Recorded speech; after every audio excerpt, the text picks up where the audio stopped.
Hey there, welcome to PCMag Live. I'm Samara Lynn here with Colon, and as usual, we have the top trending tech news of the day to share with you. We have one cool thing to show you, and we will answer one of your questions. So it's a big tech news story today, so let's get right to it, Alex. So I think probably the biggest news is new iPhone?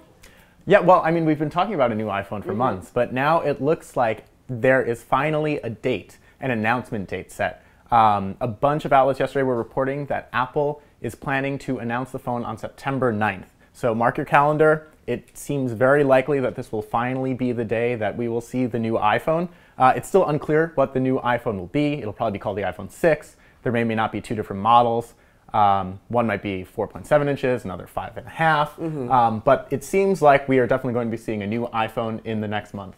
People are sort of, maybe some were a little disappointed over the last, and they didn't feel like the new iPhone last time had that much different about it. Do you think we're going to see some different stuff this time? Well, just even the size difference alone, I think, will be enough to generate a lot of interest because when the iPhone moved from 3.5 to 4 inches, that was a big hoopla. So I think this will be probably the same thing. There you go. And of course, we'll be covering that live to the minute on September 9th. So come and check it in with us.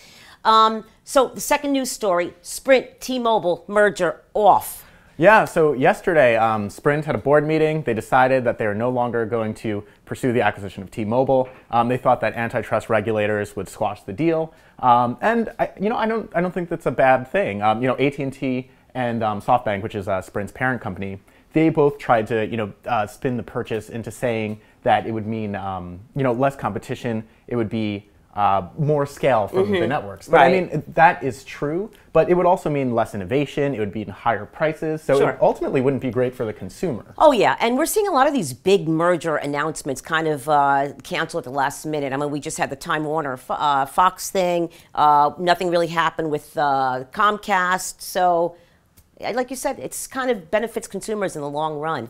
So the next big third story is this outrageous declaration of this security firm that Russian hackers stole 1.2 billion internet user passwords. Yeah, that's kind of crazy. A U.S. security firm, they were doing some research and they found that this group has stolen over 1 billion usernames and passwords. On top of that, 500 email addresses, which is why password security is so important. Oh, absolutely. I mean, really, we can't stress enough the spouse name, the pet name, the kid's name, just do away with that. And actually, we do recommend, although this firm did not disclose which websites might have been compromised, it's not a bad idea to change your passwords in light of this news. And of course, PCMag, we have a great article called How to Create a Strong Password, and that is literally the name of the article. So please check it out and take the time perhaps to change some of your passwords. You know, it's scary stuff and it happens. One thing I thought was interesting about the security firm, they were criticized a bit because it looked like they were trying to get profit. They were charging,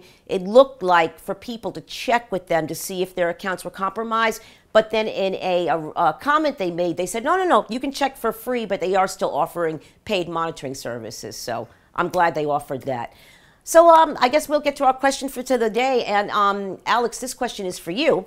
Aaron asks via Twitter, do you think Apple will finally announce a watch on September 9th? This is an easy answer. No, I don't think that's going to happen. I think September 9th, that is going to be strictly an iPhone event.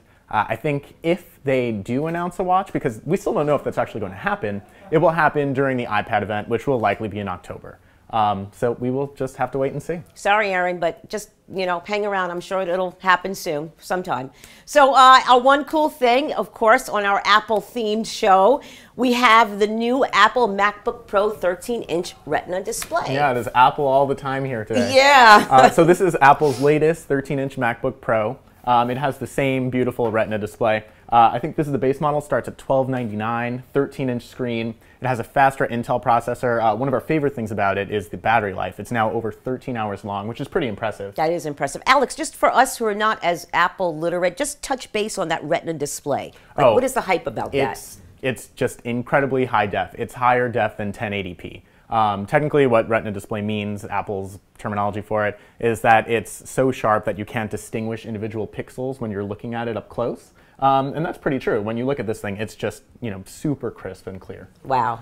It's got a bunch of, it has 2 Thunderbolt ports, an HDMI port. The only thing that we were not crazy about, it only comes with 128 gigabytes of RAM, but that's what the Thunderbolt port is for. Right. So yeah, right. we loved it. And of course, you need an Ethernet dongle to connect wire to a network too. Right. So. But we gave it 4.5 stars, an Editor's Choice Award, and the review is up now. Very cool. Yeah. All right. Well, thank you so much for joining us as always, and I hope you join us again tomorrow. Have a great day.